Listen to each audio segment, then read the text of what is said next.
बैलगाड़ी से टीचर दुल्हन की कराई विदाई। आपको बताएं कि जनपद झांसी में इंजीनियर दूल्हा अपनी दुल्हन को विदा करने बैलगाड़ी से पहुंच गया।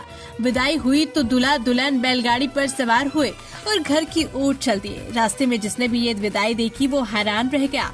बैलगाड़ी फूलों से सजी थी और बैल भी सजाए गए थे, जबकि दुल्हन प्राइवेट टीचर है। शादी के बाद पिता ने उसे डोली पर विदा किया, फिर दूल्हे ने उसे बैलगाड़ी पर बिठाया। शादी में डीजे भी नहीं था, ढोल पर बाराती घराती ढोल पर नाचते नजर आए।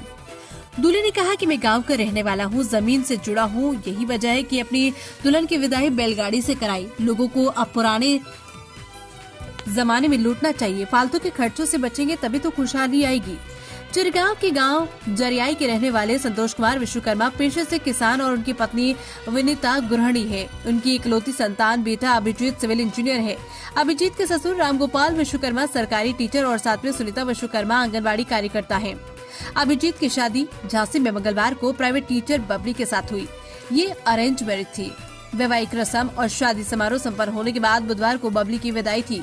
सुबह विदाई के वक्त सभी को लग रहा था कि विदाई का समय आ गया, लेकिन जिस गाड़ी में दुल्हन और दूल्हा को बैठना है वो दिखाई नहीं दे रही थी।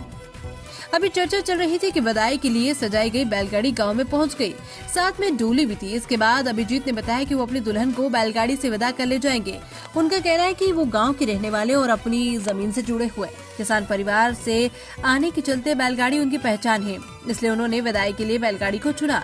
इंजीनियर अभिजीत के पिता संतोष कुमार विश्वकर्मा ने कहा कि लोग बड़ी बड़ी गाड़ियों और हेलीकॉप्टर से विदा करते हैं, लेकिन यह हर व्यक्ति का सामर्थ्य नहीं होता।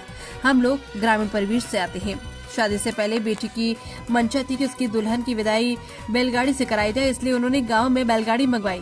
अभिजीत के पिता ने बताया कि हमने दुल्हन के परिवार से स्पष्ट कह दिया था कि उन्हें शादी में किसी भी चीज की जरूरत नहीं, ये शादी दहेज बिना ही की गई। हालांकि फिर भी दुल्हन के परिवार ने अपनी खुशी से शगुन में कुछ सामान दिया है।